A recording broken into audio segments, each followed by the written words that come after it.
So here's the big question. How are entrepreneurs like us, who have been hustling and struggling to make it to success, who seem to make it one step forward only to fall two steps back, who are dedicated, determined, and driven, how do we finally break through and win? That is the question, and this podcast will give you the answers. My name is Brian Kelly, and this is the Mind, Body, Business Show.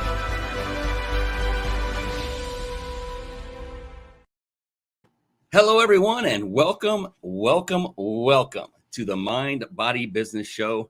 I am your host, Brian Kelly, and this is going to be one heck of an episode because Mr. Steve Fredlund is in the house. You're going to love this gentleman as much as I do when you get to know him here in just a few moments.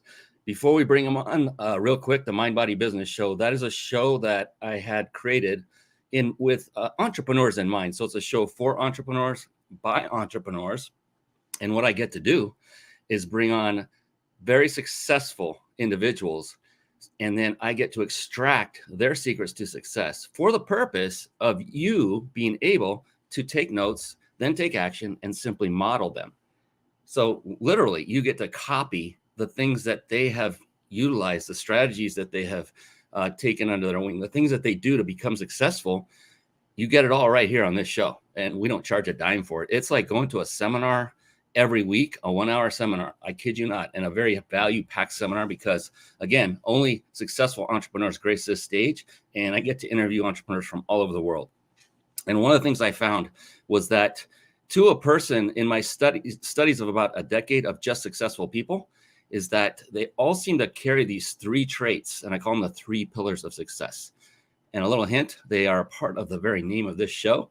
Mind being mindset. To a person, every successful individual I studied had a very powerful, positive, and most importantly, flexible mindset. And body means they literally took care and take care of themselves physically by exercising and through proper nutrition.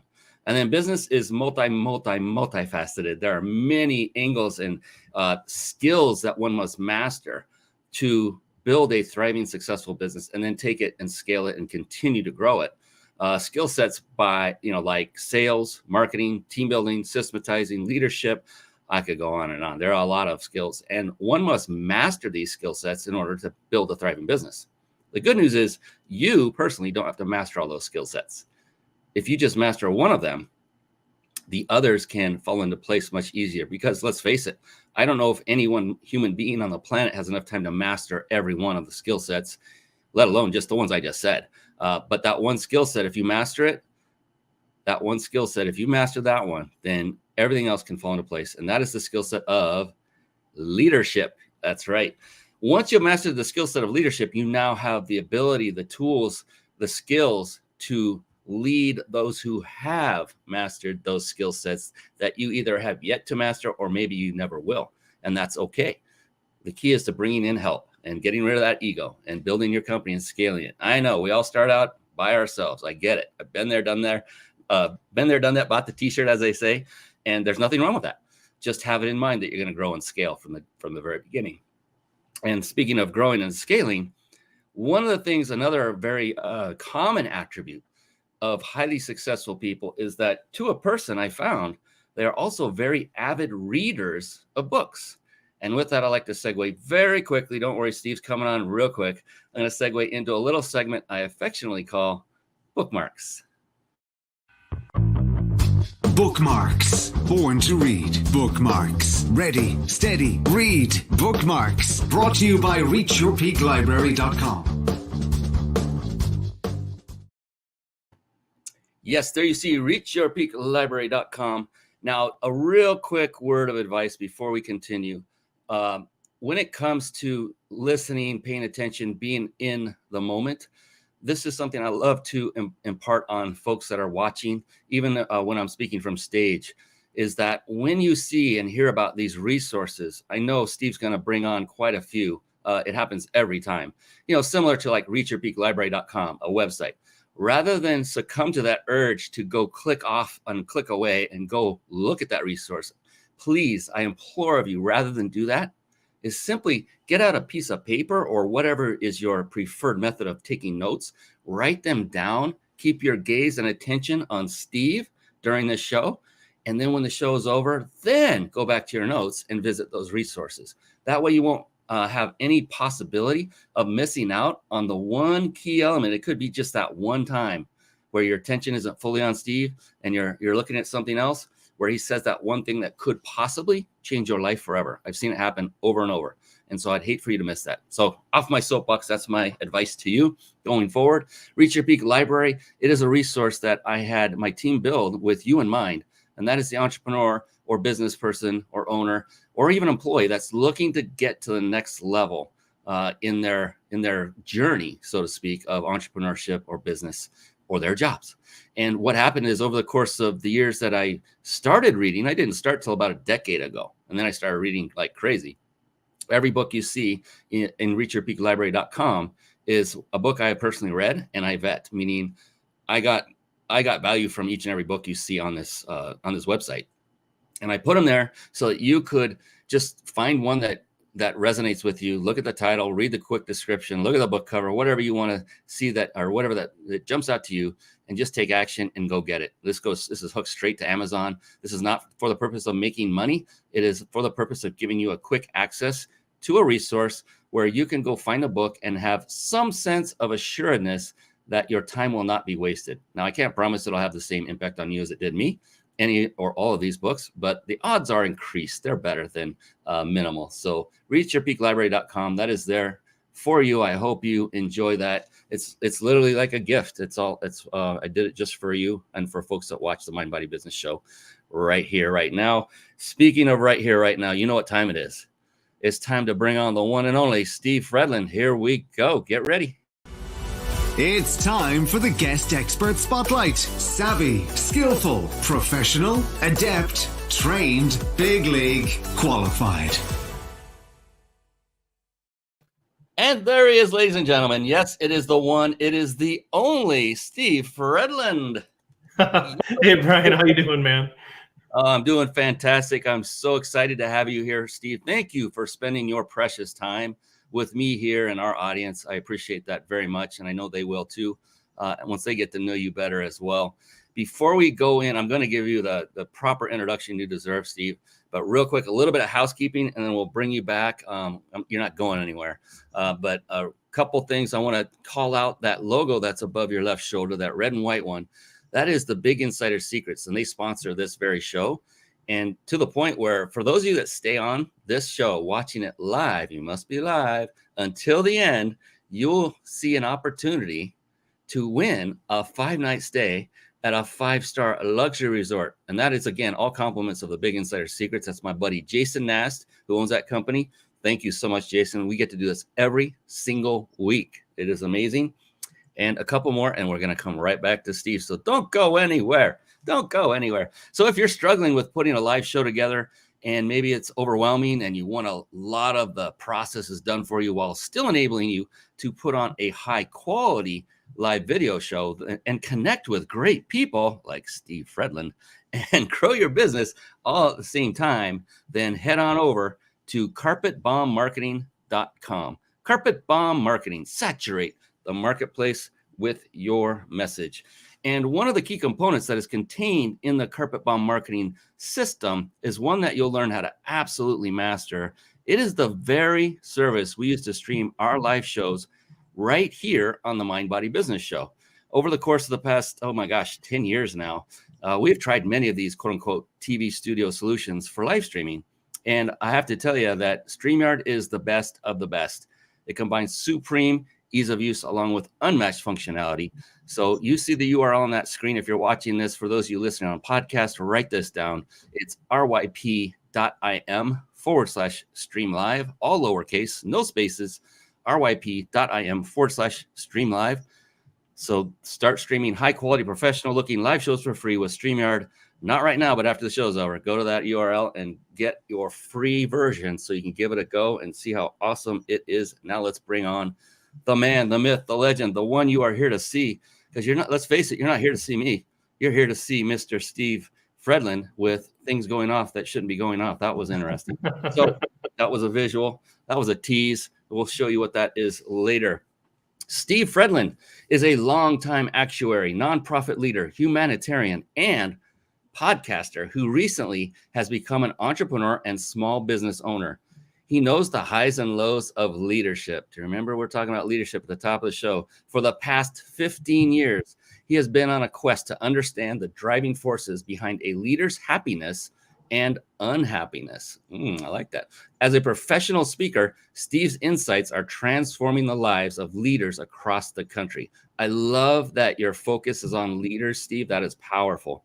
He has spent his entire life in East Central Minnesota with his wife, Tracy, and their 3 now grown children. He loves podcasting, poker, disc golf, and enjoying Minnesota sports. And this is funny. He says, making fanhood far more difficult. Right. With that, Steve, welcome to the show, my friend. How are you doing tonight? I'm doing great, Brian. I'm excited to chat, man. Excited to be here. Yeah, so happy you're here. You're such a light, and you have this great something about you. I can't put my finger on it. And there's probably a good reason for that. And I'll bet it's what's going on between those 2 ears of yours, your mind. And that's what I like to hit on when I open the show, is kind of to peel the onion back a little bit, get the layers out, and see what's going on under the hood of Steve Fredlund. So like when you get up in the morning, now being an entrepreneur for some time now, knowing what it is to be an entrepreneur, that it's not just all rose petals, lined paths and swinging hammocks with your umbrella drink. It's not that way, hardly at all. And knowing that when you get up, there are going to be some arduous tasks, there are going to be some setbacks, there are going to be things that kind of knock you sideways. Knowing all that, what is going on in your big, beautiful brain when you get up and you know that's about to hit you, but what is driving you to get through that every single day with absolute fervor and passion and direction? Yeah, I think, first of all, when I wake up, it's weird because I'm like this natural born problem solver. Like I'm trying to problem solve all the time. And every morning when I wake up, I'm working on some problem in my head that I don't even know about. Like the other day, I was trying to figure out how to get rats out of my backyard, and there's no rats in my backyard. But I was working through the logistics of what I would actually do. And I mean, I've like worked on problems like, is an octagon really the optimal stop sign shape? Like these are the weird things. When I wake up, I'm doing these things. And so it's kind of a curse to be me. And so I think because of these rabbit trails that my mind just goes on all the time, one of the things that I do is the night beforehand, I actually finish up some of the stuff I just need to do, but then I plan what's the first thing I'm going to do when I wake up. After I get ready, what's that first thing I'm going to do? I either look at my schedule and realize, oh, it's a phone call or it's a project or it's a priority. And so when I wake up, as soon as I get over the shock of trying to figure out how to get rats out of my backyard, I kind of know what that next thing is to do. And so that helps me. I know some people are, they journal or they meditate, those pieces. And I've toyed with some of that. I've tried to get myself in the right mindset that way. For me, it's actually starting in on the right next thing to do, because I'm an optimizer. What I'll do is I'll look at my to-do list, and I've got lists upon lists like many people do, whether they're electronic or paper, and I can stare at it. And they're all things that have to get done. And I'm sitting there to figure out what's the most optimal thing to do. And 5 minutes go by and I could have got one of the things done. And so I try to do some of that work the night before. So when I get going in the day, I know here's the task I've started or something. And it just gets me started being more productive right away in the day. I love everything you just said, because so many guests I've had on this show, this has been running for over 3 years now. The most successful ones seem to have what I call a routine that they do most every day. Some do it without fault every single day. And I love how you said that it sounded like you were tweaking it around until you found that sweet spot. And that's what I wanted to tell folks that are watching and listening, is that every time someone goes through their routine, and if someone watching does not yet have a routine, I always offer, look, do what Steve does. See if it works for you. See if it's a fit. But then do what Steve does and alter it. And make it yours, make it what works. Because I've tried so many. I'm like, yeah, I'm not into this, drinking salt water in the morning with lemon juice and running out and doing jumping jacks in the cold on my lawn and, barefoot and just all these things. And so you want to refine it. But as long as you have a routine that gets you in the mode, that gets you propelled and compelled and moving forward, it doesn't really matter, as long as it's, serving you nutritionally and physically and spiritually as well. So I love that you said that you refined it as you went over time. I mean, can you think of anything you were doing that just absolutely was like, nah, that ain't working for me? Well, yeah, I mean, I've tried all of those things that you've mentioned, because I think, what's wrong with me? Why can't I do that? People that are like, okay, I get up every day and I journal for 30 minutes, or I get up every day and I read 20 minutes, or I meditate for 10 minutes, or I have a smoothie while I'm doing this, or I'm on the treadmill. This is the first thing I do, where they time block, right? So from 7:30 to 9 o'clock, that's my time I do outreach. And I'm just not wired that way. I've tried it, and I'm just not wired that way. And so I could either keep forcing myself to do it, what I should do, right? We always get should on, right? This is what I should do.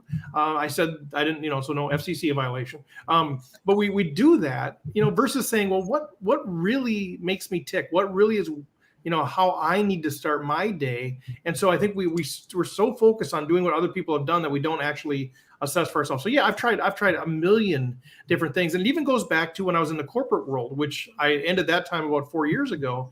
I used to do capital markets hedging, which meant my day started super early, because it's a global market. And so I'd be getting up at 4:30 in the morning to go to the office.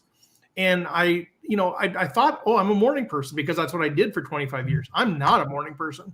And, and so even just something about finding my natural rhythm, like, oh my gosh, I started realizing I am the most productive from about 9:30 at night to midnight. Like, that's when I just crush life. And I never knew that before. And so just those sorts of things. And it really starts with just really looking deep inside of yourself and figuring out what makes me tick, what makes me productive. And if you don't know, start writing down things. When you find yourself being really productive, write those down. When you're not, write those down. And then over time, you start looking for those themes. So yeah, I've tried it all. That's what works for me. And yeah, I encourage people, find what works for you and don't be afraid for it to be different than other people. I got to tell you, that is definitely a bomb dropping moment right there. Hey-o. No kidding. I mean, smart bombs, knowledge bombs, bombs of wisdom, because everything you just said, that gave everyone permission to be okay with not being like everyone else. I had my gosh, Steve, it sounded like me talking when you said all that. I went through the same exact stuff. I get asked this when I'm a guest on other podcasts or live shows, the same question, what's your routine? And I just look at them, I go, my routine is that I don't have a routine. Yeah. I don't have one. I could not, just like you, I could not stick to one because of the time slot stuff. Is like, ick.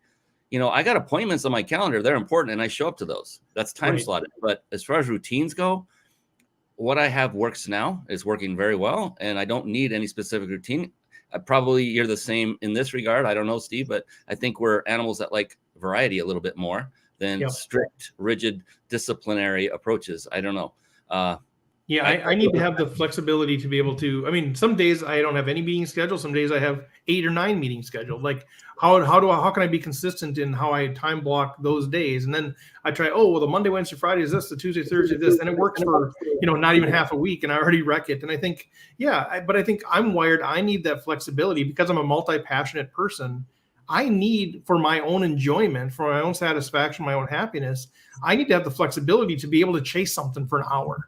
Like, to be able to say, to not say, well, nope, 11:30 to 12:15 is my lunch / treadmill time.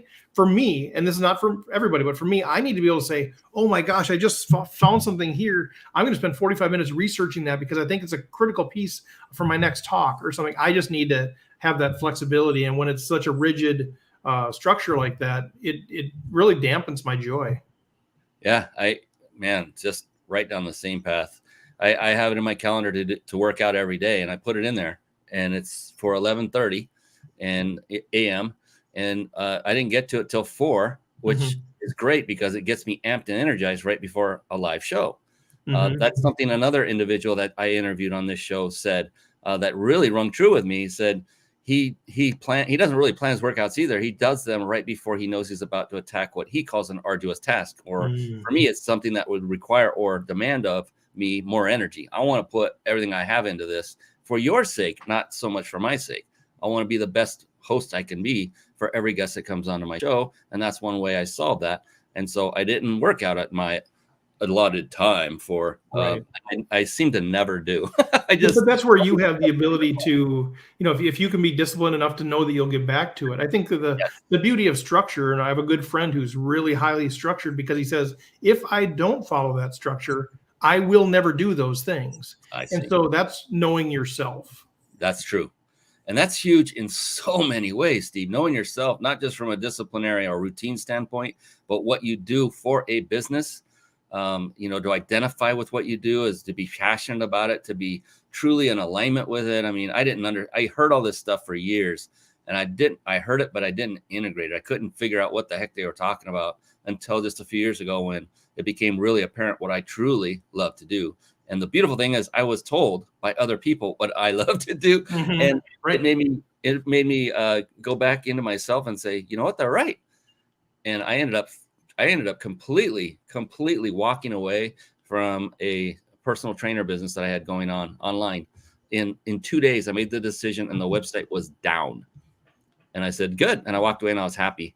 If you can have that kind of certainty, I wish everybody on the planet could get to that point, because I hadn't been there for so long. And finally, when I hit it, it was like the skies opened up, and I thought, and I can be authentic now. It's natural. Everything I do is natural. I'm not a hard sell artist. I get to be myself and do it the way I want to do it, and do it successfully, because it's authentic. I mean, do you resonate with that at all, about being yourself and seeing that you can be more successful if you're going about it that way? Oh yeah. And you can find success many ways, but that's, we're on the same journey that way. That was me about 15 years ago. I was working in the corporate world, phenomenal job, right? Great job, just got promoted, happy marriage, great kids. Everything was amazing on paper, right? But somebody forgot to tell my heart that my life was so good on paper. I was just miserable. And I think the long story short out of that is that I wasn't doing what I was really wired to do. I'd been promoted out of a problem-solving, analytical, actuarial role, which I loved, into management, which of course it's a promotion. That's what you should do, right? That's the whole corporate game, is you get promoted, you accept the promotion, you make more money. What happened is that I became separated from who I really was. And so that was really miserable. And kind of maybe to your point, before that, you take personality tests, and I'd always poo-poo those things. Like, are you serious? You're going to promote. Why do you care if I'm an INTP or an Enneagram 5 or what does that matter? So I really poo-pooed that. And then in the middle of that crisis that I was having, it really was a crisis. I would spend every lunch hour walking across the Stone Arch Bridge in Minneapolis, trying to figure out why I was miserable when I had no right to be. And I eventually got a hold of a mentor of mine. I said, what is going on here? We had lunch, and within 15 minutes, he explained to me that I was no longer using my strengths. And it was so obvious. But that's when I really started going down the road of realizing, okay, what makes me happy is when my actual life is lined up with who I am and what I want and where I want to go authentically. And it sounds like that's what you're saying your transition was, when you started realizing who you really are. And it takes outside people sometimes to tell us that. And once you realize that, then it just takes the intentionality and the guts, frankly, to go in that direction. Man, I'm going to wear out that button if you keep this up. The palm drop. That was phenomenal. Yeah. And I think almost always it takes someone else to kind of wake us up, to make us realize it. Then once you realize it, you're like, oh yeah, I get it now. Yeah. The same thing. It was obvious. And it's usually something that you're really good at, but you take for granted and think everyone else on the planet can do it just as good as you do, or they are doing it as well. And that was my case. And I'm like, wait, there's a lot of people that don't do this, that need the help, that would pay money for help. I'm like, and I love doing it. I never thought that this would happen, but this is awesome. So no, I think that's right. I think like exactly what you said, when you're good at something, you don't realize that not everybody is good at it. When you're bad at something, it's a different story. But I always think about like electrical wiring. Okay. I don't get it. And I'm not a dumb guy, but I don't get it. And I've had to explain to me the grounds and all this stuff a million times. I don't get it. And it's so frustrating to me. It's like my buddy who was trying to explain craps to me one day. We were watching a Twins game, and he plays craps in Iowa, and he was explaining craps to me. And by the end of the game, I still didn't get it. And it's so frustrating like that, but he just got it. And I think the things that we actually get, we don't realize. Like you said, whatever it is that you do, you just assume, well, everybody can do it because it's just natural to me. I just get it. It's not the case. And people will pay to have that expertise. Yeah. And man, I feel it. I feel the frustration that I've been through that. How come I can't get this? I'm not stupid, you know? Yeah. It's and like so the electrician or the person that plays craps says, how can you not get this? This is so obvious. And the rest of us are going, no, it's not. I don't get it. Oh man, that's so funny. It's like, I don't know. it's like when I'm done and this is mentally very, I don't want to say it in a bad way, but it can be mentally exhausting. Being an entrepreneur every day, you're always thinking in flexible terms and always looking for solutions to everything, micro problems all day long. When I'm done and we're sitting down, we're going to watch a movie or something. I don't want to think anymore. I want to shut my brain off. And then my wife and my son might choose something. I don't know what it is. And they'll put it on. Okay, if you guys want to see it, let's watch it. So I'm not a big movie buff. And we watch it and I'm like, I have no idea what's going on. They're having to explain it to me the whole freaking way because I'm shut off. I'm done. And I'm like, how do you guys follow this? Yep. So you know every detail, all the characters' names. I was like, wow, I just want to relax and be entertained. I don't want to have to think right now. Yeah, you're not just shutting off thinking about your job. You're shutting off like it's just off. It's just my brain is now off. It's mushed. It is, and yes, it's my relaxation, of my mind. Yeah. Gosh, after going, I think you understand where I'm going with all that, and a lot of people watching and listening, I'm sure, have witnessed and experienced similar things as well. So that's fantastic. Now you've been through a lot, and I mean, corporate for a long time, and then you walked away from corporate, which God bless you. That's not an easy decision to make for most.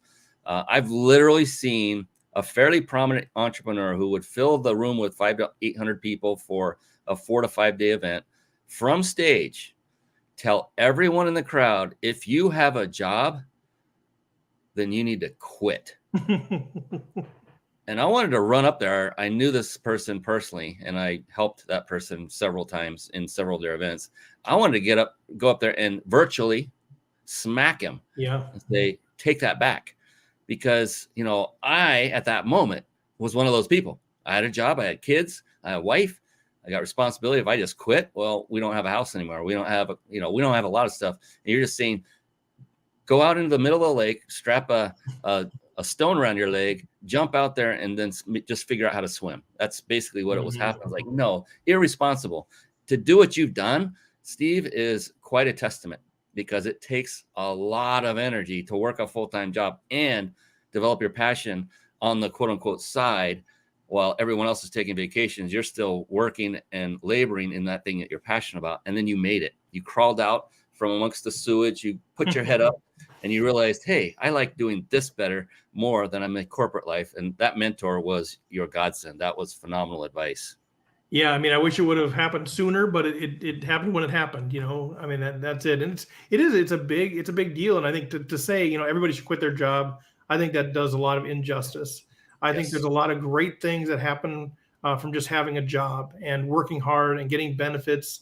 And certain personality types should not become entrepreneurs. I'm fully convinced of that. It takes a special, maybe crazy kind of person to become an entrepreneur. And I think there's nothing wrong with staying in a job that you love. And that's always, I think when companies hire me to come speak, they're always worried that I'm going to encourage people to quit their jobs. And I'm not. Like I'm encouraging people to find happiness wherever it is. But I think, yeah, to take that jump. And it was, I've been thinking about it for a while. And it was kind of a push and a pull. There was a pull out of it. There's also a push out of it. So the timing was right. The kids had just all graduated. Had to work with my wife on that thing to come up with a plan. Her and I both grew up really poor. And so the one thing that we really wanted was financial security. We didn't care if we were wealthy, but we wanted financial security, and we'd gotten it, right? I'd gone through my programs, my college, I got an MBA, I became an actuary, like invested all that time and effort into that to finally get, real true financial stability. And so then to give that up to chase some dream, we had to make sure that we were on the same page there so that, and we are, so I'm still married 31 years. Could have been 27 if things had gone south there, but no, so I think it does take a lot of courage, but you have to look at your situation, or you really have to look at your personality. And I would say not everybody should just jump ship and become an entrepreneur, but there's probably more that I say should, only because that's where you're going to find happiness. More probably should than are. But it takes some serious cojones to do it. It does, and it takes an awareness and a knowledge of what it takes to become one. I remember vividly, I knew I was unhappy in corporate world, and I did all these side hustle things. I did greeting cards on consignment, network marketing, and I'm like, why am I always seeking more when I'm really making good money, good enough? Right. There's something not right here, and it never even occurred to me. And then finally, I started getting more and more serious about it and attending seminars. And then I found my mentor, and that changed my entire life. I was like, oh my gosh, I like this world.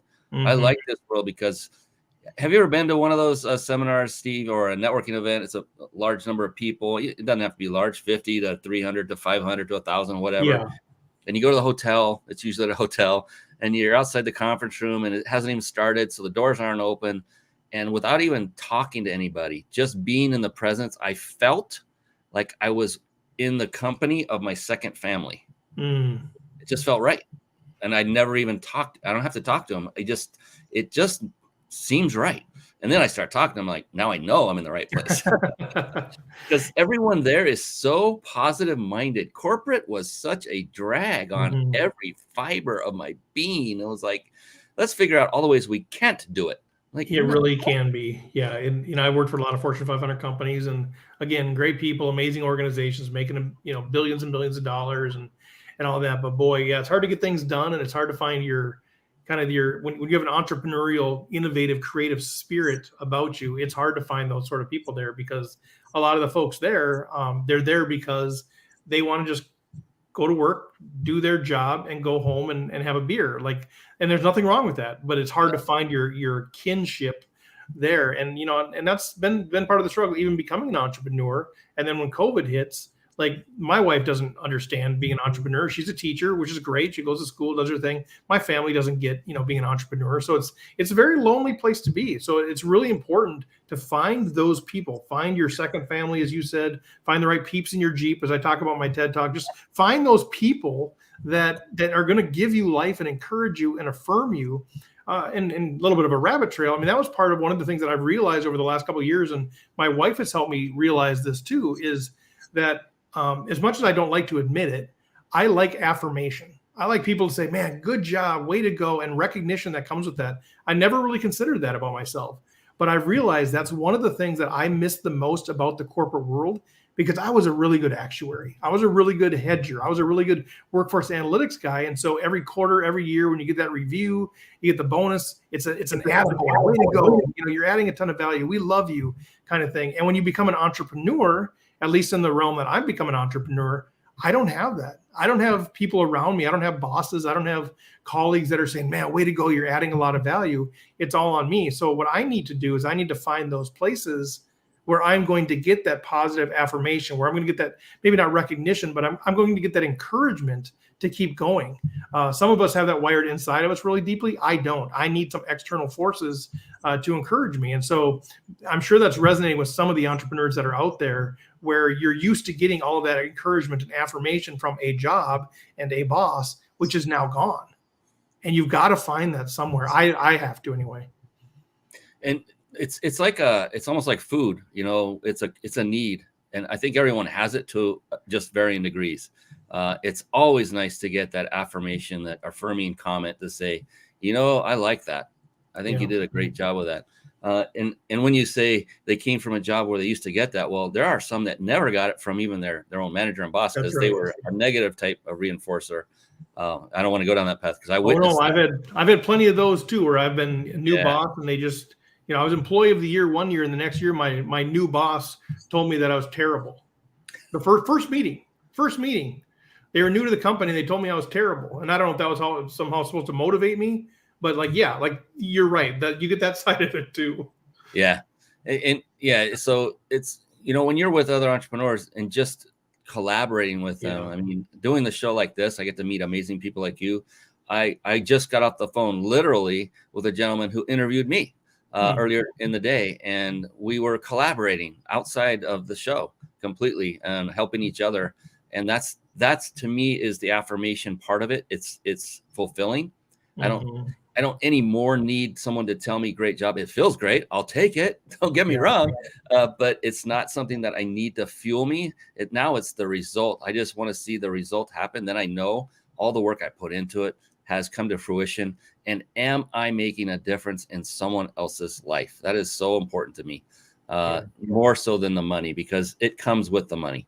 So if you help not save, maybe sometimes save, but if you help to change or improve someone else's life, then everything else falls into place so much easier.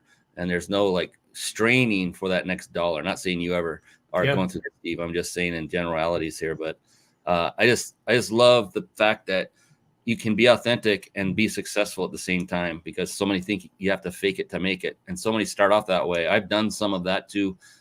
Yeah, for sure. When you're in the scarcity mode, just starting out, you're doing everything you can to stand out. And you're even to the point of acting like somebody you're not at times. Yeah. And look, if you do that, it's okay. Get over it and move on and just keep going. Keep stacking those pebbles until everything starts coming together. It will. You just got to keep going. Persevere. Like Steve. Steve is a great example. If anybody ever was a great example, is Steve Fredlund, because he climbed out of the pit of corporate, I call it that, of the corporate world. Because now, how does it feel, Steve? What is the difference to you if you could pick one word? I got it. If you could pick one word that would describe having been through corporate, now being an entrepreneur, what would be the one word that would help you to describe what it is to be an entrepreneur now? Authentic. I would say it's authentic. I mean, there's a lot of words that come to mind, but honestly, if it's just one, it's I am now closer to who I actually really am than I ever was before. And I'm making less money. I'm successful, but I'm making less money because I was making a lot of money. I'm working way more hours than I was back then, but I feel like I'm closer. And every day, every conversation, every transaction, I feel like I'm getting closer and closer to authentically myself, which is huge for me. And God bless you, man. You're going down the path that so many of us, including yours truly. And I don't think it's that path ever comes to an end, a climax. I think it just continues to move on. Oh yeah. Don Hoperich is on, and his answer to that question was freedom. That was almost what I said. It's almost what I said. But for me, I think authenticity is even stronger than the freedom part of it. Yeah, I've been asked that too, and I usually say liberation, which is freedom, the same thing. There's no wrong answer to this; it's yours, right? Each individual is what I mean by yours. And Don is a wonderful man. I think for me, authenticity for me is freedom. Like, because we don't all fall in that same trap. Like I've felt for all those years in corporate, it was a really good job, really good people, whatever. But I never really felt like these are my people. My wife and I are 5th generation, small town, Cambridge, Minnesota people. Like this is where we grew up, and the whole generation grew up. Like these are my people, 8,000 people in this town. Like that's my people. And, my kids are 6th generation, and so, being in the corporate world was great, but I never really felt like these are my people.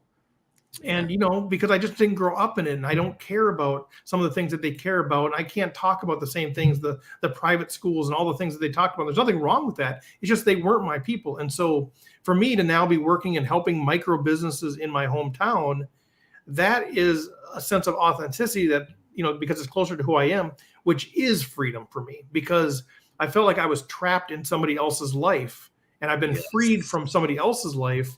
And now I am trapped. Now I'm not trapped. Now I'm free to be who I really am and be with the people I really am. So to me, authenticity actually is a form of freedom for me, more so than, working the hours I want and working on the projects I want. I mean, trapped in someone else's life. If anything says wrong screen other than that, I don't know what does.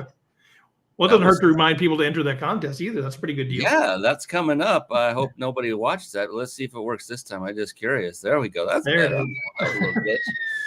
But yeah, that was a bomb-dropping moment there, because, look, even if you're trapped in someone else's life as a corporate employee, there are many entrepreneurs that are that way right now. Yeah. Why? Because they're probably following a lot of tutelage and advice and nudging from maybe their parents or family, who say you should be a doctor, or you should be a speaker, or you should be something that you don't want to be. Think, exactly. But you're succumbing to their wishes and desires so that you will please them. And I'm not trying to make it sound like you're a pleaser and that's a horrible thing. I've been through it myself. I always want to please our parents typically. And when they say, you're really good at this, you like that, and it's like, okay, I'll go do that. Right. I was a software engineer and I was good at it. I was told I was good at it. So I did that for many years in the corporate environment. And then I learned, I don't want to do this. I don't like look, the last thing I wanted to do, I don't know, there are different points of view on this, but you work with all these coworkers all day, 5 days a week, and then they want to go do something, hang out on the weekend. I'm like, heck no. Right. I like you, but the last thing I want is a reminder of what I'm trying to get out of every single day. You just happen to remind me of that. It's not that you're a bad person. It's not that I don't like you, but invariably when they do happen, they did happen, extracurricular visits and things, dinners and things. Every single time without fail, job shop creeps in, or shop talk. That's it. It Shop does. talk creeps in. And I'm like, "Ugh, I'm out of here. I don't, I just check out mentally. I look at my wife, let's talk to her. And oh man. So I get it when you say, you're trapped in someone else's life, because that's what happens. You just feel like trapped. Like, let me out of here. I'm a caged lion. Open the cage so I can get the heck out of here and be free. Yeah, and I think a lot of us don't even realize that we are trapped. I think that that was probably my situation until that day on the bridge when I was so miserable. Like, I never really felt trapped. I didn't feel it because life was so good. But eventually what happens, I feel like, is that as you continue to make decisions that are not aligned with who you are, we make these decisions by default or because we should or because what people expect of us. Little by little, we become misaligned. Like, who we really are, our core identity becomes misaligned from our actual reality. And I use the example of, it's like our backbone, right? It's the central support system for our body. And sometimes it starts to get a little bit out of whack, a little bit misaligned, right? And it happens more as we get older. And it's uncomfortable a little bit, and then we start losing sleep. We have headaches. We become irritable. We become frustrated. That we become unhappy. And then we go to the chiropractor, and they maybe crack it or whatever, and it snaps it back into alignment, and we feel better. And I think that's what happens. Is it's this cumulative effect of making decisions that are misaligned with who we really are. And I think that's what drives this trapped feeling. And it doesn't just happen overnight. It's we wake up one day, like I did on the bridge, and go like, this isn't even my life. And it wasn't one thing that happened. It was the cumulative effect. Like you said, I was good at math. They said I should go to college. Okay. Hey, you're good. You're doing good. You should become an actuary. Okay. Hey, you did good. You should get promoted. Okay. And I think that, coupled with, for me, the people pleasing nature of it, because I was a people pleaser, and the affirmation piece of it, because I think because I grew up without a father, like I was seeking affirmation. And so wherever I could find it, I would take it. So, hey, you're good at this. Oh, good. I'll do more of that. And I think I just kept feeding into that. And then, but it was just each one of those decision points were misaligned from who I really was. And then one day it all comes to a head. And I'm like, what just happened? Well, it's that aggregation of those little decisions along the way. And I think that's the challenge, is how do we start making decisions more intentionally, so we're not making them by default, or that we should do that, or by expectations, so that we start to get more aligned or stay more aligned with who we are. Very well stated. All of it. My gosh, so many memories come back as you're saying all this stuff. I remember I became a manager by osmosis because my manager had to stop due to health reasons. And I was apparently next in line. I didn't even know it. And then I ended up in this position as a manager. Before, I'm a doer. I want to get stuff done. I'm a let's get my hands dirty and take care of business. And all of a sudden, I'm just talking to people and having meetings and tracking stuff on spreadsheets. And I'm like, I'm not getting anything done. And I remember having a chat with my dad, who was a longtime manager at NASA when I was growing up. And I said, he's like, how's your job going, son? I said, I don't think it's going so good. He goes, why do you say that? I said, I don't do anything. Right. Oh, you made management. Well, he said, so tell me, son, what do you do? So I explained all the things I did. I did stuff, but it was just not what I deemed as productive or moving things forward. And here I'm dealing with corporate employees that don't have that can-do attitude to begin with. And I just told him it's not fulfilling and I don't feel like I'm doing anything. And he goes, well, son, based on everything you just told me, you're doing exactly what your position requires. So you're doing just fine.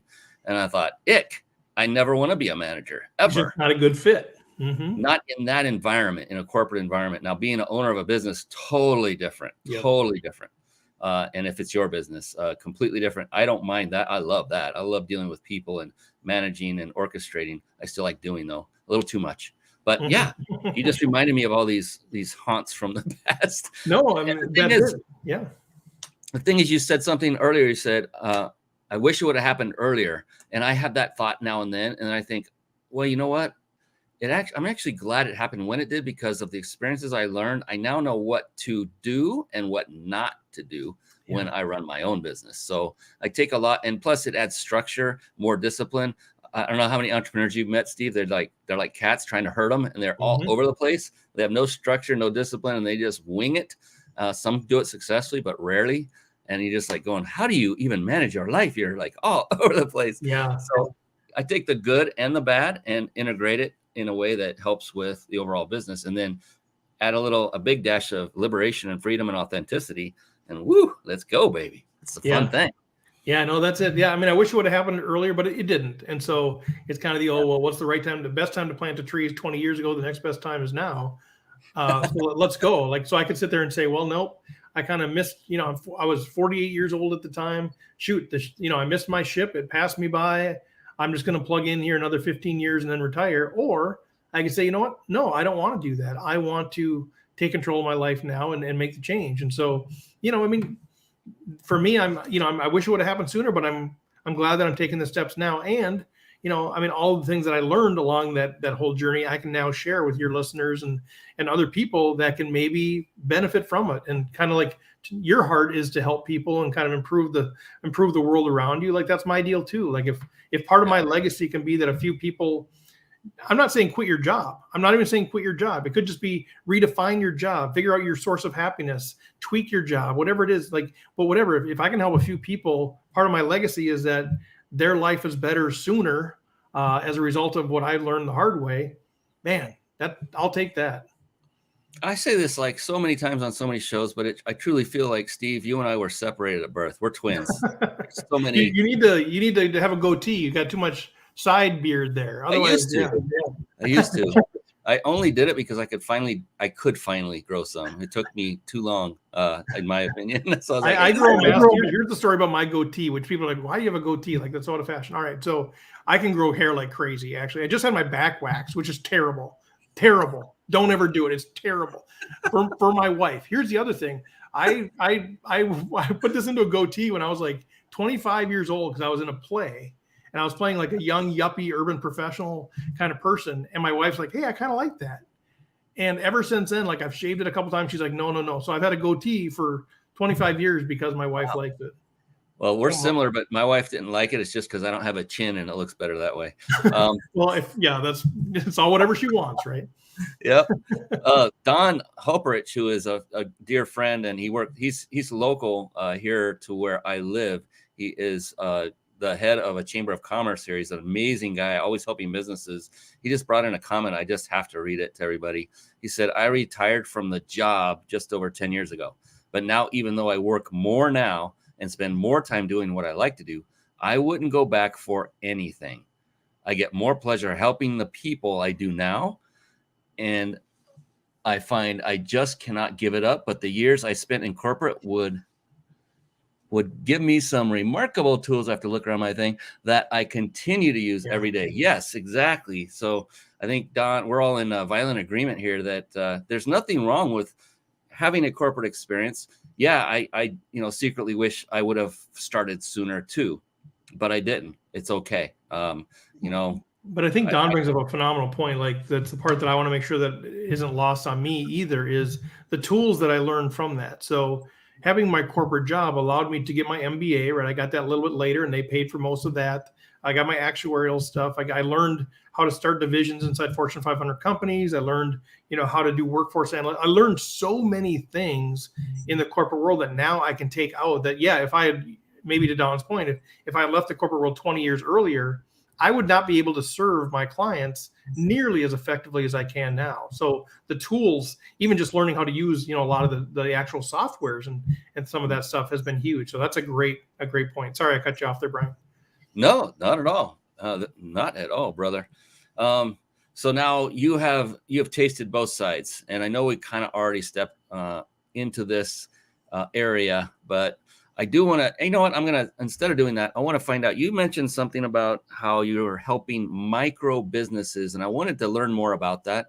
And what I want to do at this point is I'm going to visually pull up your website on the screen and give you the opportunity to let the folks know exactly what it is you do for people like micro businesses, maybe who your ideal client is in that area and arena, and what would be a way folks could get in contact with you if they needed that kind of service as well? If that's okay with you, I Sure. want to bring that up and just let you take it away. Yeah, and I'll clarify too, because some people know that I do a lot of work in Rwanda, Africa. And so micro business over there is like microfinancing and helping people. Yeah. Oh, okay. Yeah. There's me doing some work in Rwanda, Africa. And so there's sort of micro business kind of works on a couple levels. One is the humanitarian work that I do in Africa. And then micro businesses here, which I just consider like the mom and pop shops and those sort of people, solopreneurs, and those folks that I'm working here. So I'm not sure which direction you wanted to go, Brian, if you want to talk about what I do in Africa, or if you want to talk about serving the small businesses here. Yeah, whatever your passion is, and whatever you want the message to come out. I mean, if you want me to choose, I would say then the micro business side of things, just because this show is more for entrepreneurs and businesses. Yeah. But I'm cool either way. Yeah, I'm multi-passionate, so it's hard. Yeah, so this is just showing a few clips of my time in Rwanda, Africa. Where I've been taking 4 trips over there, and we've done a lot of work over there, and it's radically changed my life, my view of life, my view of happiness, my view of community, my view of belonging, everything. So I could talk to you about 12 hours on that deal. What's happening here, in the U.S., so I call it micro businesses. It's really our business is small business. That's intentional. It's not a typo. It's really because I believe that so many small businesses are like the lifeblood of our communities, right? Like the Main Street shops, the solopreneurs, the nonprofits, all of these really small businesses that are owned or led by people who live here, work here, volunteer here, raise their kids here, shop here in their community. Like they're so important to their community, yet they don't really get the level of support that bigger businesses get. And so one of the things that I'm trying to do is how can we bring the level of support, the level of expertise to these smaller businesses so that they can thrive, because that in turn will create more vibrant communities, which is one of my overarching goals in life, is to help create vibrancy in lives and in communities. And so that is what we're doing with small business, is really focus on that side of it. I love that term, small business. That is awesome. That is really cool. It's sort of catchy, right? People at first go like, wait, what is that? What is that? But yeah, no, that's intentional, because, here in Minnesota, and I'm sure it's defined similarly everywhere else, but you talk about small business. Well, small business can be hundreds of employees and millions of dollars of revenue. And so it is a small business, but they're in a different time, different tier, right? They're not really, the aspiring entrepreneur, the small partnerships, that sort of thing. That's what I'm talking about. When I talk about serving small businesses, it's the small businesses. Very cool. What is the solving box? The solving box. So, I mentioned I'm sort of a serial problem solver. This is what I've done my entire life. I can't help it. I'm always solving problems. That's when I've been the most successful. That's when I'm the most energized, is solving problems. And I was challenged a few years ago. Somebody said, well, how do you solve problems? It's sort of like my example of like the electrician before. Like, I don't know. I just solve problems. Well, how do you do it? Because I just think it's easy. And people are like, no, I'm struggling. How do you make better solutions? How do you come up with more optimal strategies? And so I was challenged to try to put a framework together that actually captured how my mind solves problems. And that's what the solving box really is. And it's pretty simple. I mean, it's about clarity. I mean, everything starts with clarifying what the problem is. I'm such a big believer in Einstein's quote about, if I had 60 minutes to solve a problem, I'd spend 55 minutes on the problem and 5 minutes on the solution. And so the solving box is just a framework where it starts with just clarify the problem, get really super uber clear on what that is. And then you go a couple different directions. One is, what are the objectives and constraints with the problem? Talking to all the stakeholders, what are they trying to accomplish? What are the goals? And what are the limitations? What are the constraints? Kind of defining what that sandbox is that you have to play with. And the other one is looking at what's the universe of possible solutions, just brainstorming. For this particular problem, what are all the solutions that we can even think of? Let's just put them down. And then you start to compare those solution set, that universe of solutions, to those objectives and constraints that you have. And you start evaluating which solutions are possible, which ones seem to be the best. And maybe you come up with a solution, but the real power of, I think, how I solve problems in this solving box is really, now you iterate through it again. This is the optimization process. It's like a stochastic iteration for all you nerds out there like me. You go through it again, because what happens, it's almost like portfolio management, investment theory, figuring out what the right investment is. You might have, here's my different options. And as you go through, you might realize, but wait, if I combine a blue chip stock with this sort of a bond, I'm going to have an investment that's actually going to have a higher expected return than this investment, but a lower risk. So it's sort of this iterative process of going through this and trying to find that optimal solution to the problem. So it's a framework that's really been helpful. I kind of help people walk through this. All right, let's look at a problem you're facing and let's just walk through this. And it's amazing how people think of solutions that they otherwise wouldn't have, because most of us are just looking for a solution to a problem. I'm more interested in the solution, and I'm just convinced if this is a skill set that you can bring into your organization, if every decision you make, every problem you solve, every strategy you develop is just incrementally, marginally better than it would have been otherwise because of intentionality, man, your business is going to take off. I mean, don't look just for a solution, but look for the solution. Yeah. It's coming. That's right. Incoming. Another massive smart bomb, knowledge bomb, wisdom bomb dropping there. Thank you so much. And I need to add a value bomb in there. I was told one time. And we'll work on that later. Wow. I love that, the solving box. And I was looking at the arrows and waiting to see how that was going to play. And when you said the key word iterative, I said, ooh. So you are a person, I think, that is very kindred to me in the fact that you are made and built to give the most quality result that is humanly possible within means, right? Of course, right. But very few go through those 5 steps at all, period. But then to go through them multiple times until you've got not just a solution, but the solution, man, you got to trademark that puppy. That was a great one. We don't just give you a solution. We give you the solution. There's your tagline right there. Yeah. Mm-hmm. And micro businesses, and you help coach them. And I know a lot of people that watch this show and listen in, they fit that mold. So we're not ending this just now. My gosh, I just look at the clock. I know. But what's the best form or way for people to connect with you to say, Steve, I just want to have a conversation to see if there's a fit between us? Yeah, 100%. So either website, smallbusiness.com or stevefredlund.com, there's a link there for set up a 30-minute call. Let's just do that. Let's just have a call. I'll give you as much insight as I can, or we'll just swap stories, that sort of thing. And then social media wise, I'm all over the place, but really LinkedIn is where you can find me the most. I do this little short video every day called Steve's Daily Stool, which is intentional. People are going, you know what that sounds like? I mean, yeah, I know exactly what that sounds like. That's exactly right. It's me thinking from my stool. So can connect, but I'm an open book, and I'd love to have the conversation, and there's no obligation or whatever. It's just me hearing your story and seeing if there's a way that I can help, and we'll just take it from there either way. And I love that also about you, your approach to quote unquote sales. It's not selling. It's just getting to know somebody. And if there's a fit, it will present itself pretty naturally and organically. That's the way I've been rolling. And it just feels right. It just feels so good.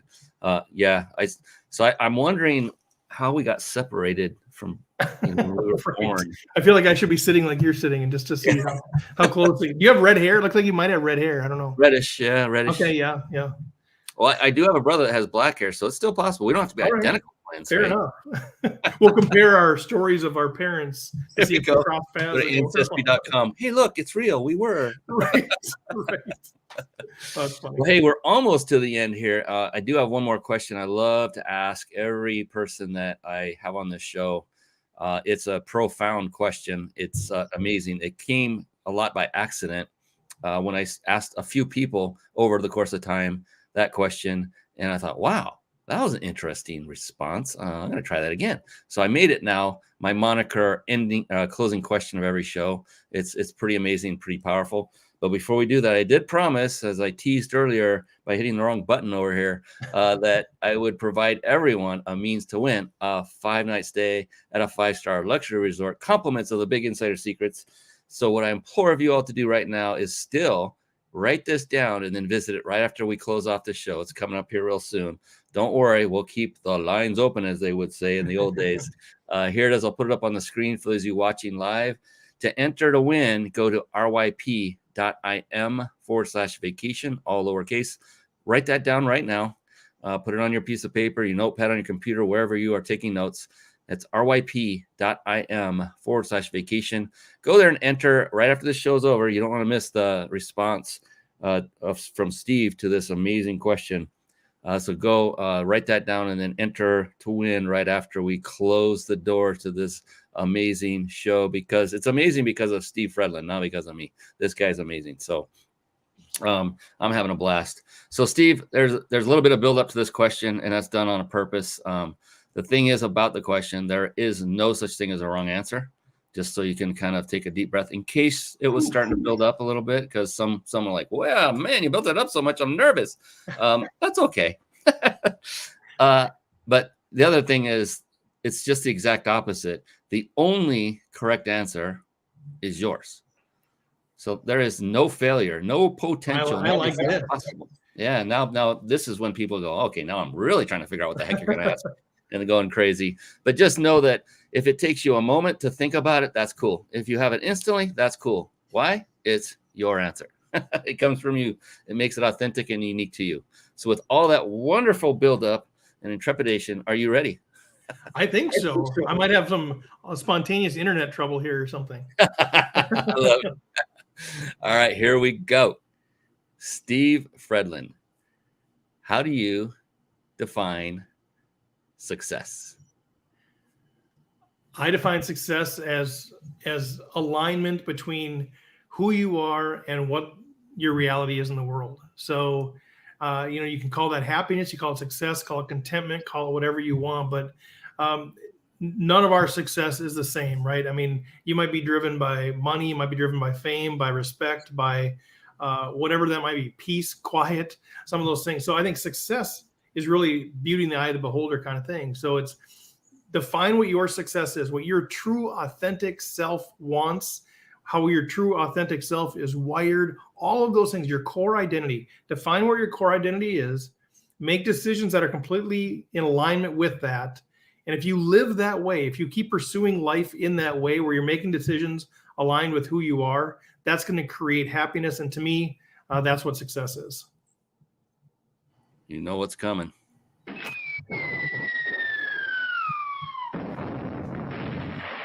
Yes, ladies and gentlemen, boys and girls, the key word of today's episode is, you guessed it, alignment. And it is a good one. It's a phenomenal one.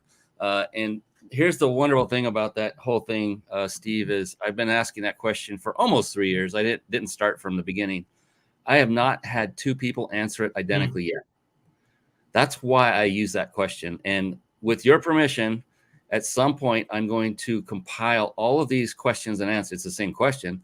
And put it into a book, and all of you will be co-authors with me with your answers. I'll reach out for permission officially when that time comes, but they have been that profound. It's so awesome to see. Yeah, I would love to hear all of them. That'd be great. Yeah. And it gives you a different lens to see what it means to someone else. Yeah.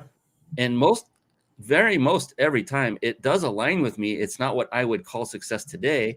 Maybe it's what I called it yesterday, or maybe I'll call it that in 5 years from now. It's the definition of success. This is what I've learned. It changes with each individual as they live and as they age because of the experiences they go through. It's amazing, because what's important to oneself yesterday isn't necessarily what is today. It's so awesome. Love it. So intriguing. Awesome and intriguing, like Steve Fredlund. Yes, I said it. Steve, I want to say thank you so very much from the bottom of my heart for coming on this show, spending your valuable time, taking your time away from your wife there up in Minnesota. Yes, that's my feeble attempt. No, it sounded just like me. Yep. Yes, but I do. I truly, sincerely appreciate your time, your value. My gosh, you were dropping bombs of wisdom throughout. I could have just wore that button out all night long. Thank you for that. Thank you for coming on, for giving our audience, which is now your audience, wonderful, lot of things to think about and to put into action, and know that it's okay to be authentic. And it's not only okay, it's imperative for you to get where you want to be faster. And I think that's a message that came through very loud and clear to me from my perspective. If there was one thing, if you were to sit down with a budding entrepreneur, someone who's just getting ready to start out, maybe they're leaving corporate, or maybe they're just starting and they just said, I want to be an entrepreneur. If there was one piece of advice you could give that person, just one, to start them off, what would that be? Know why you're doing it. Whew. Just that. know why, because it's not as easy as you think.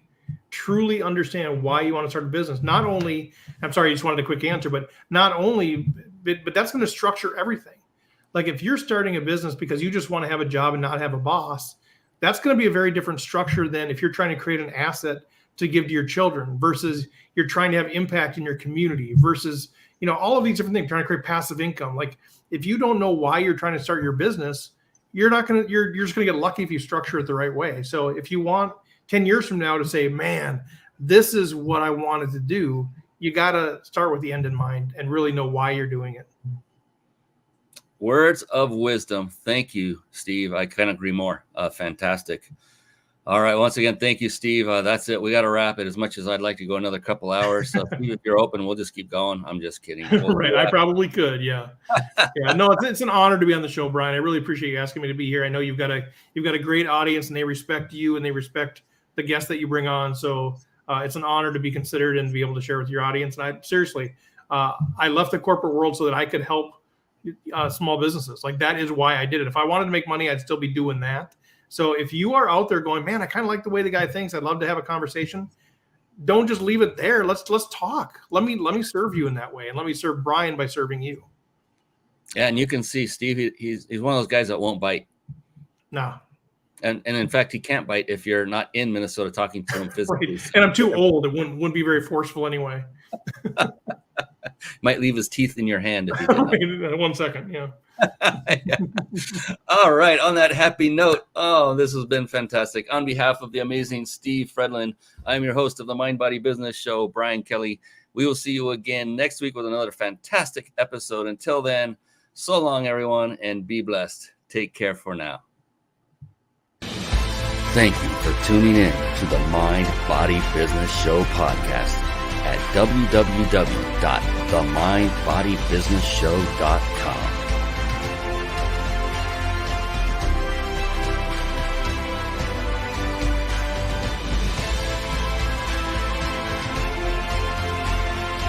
My name is Brian Kelly.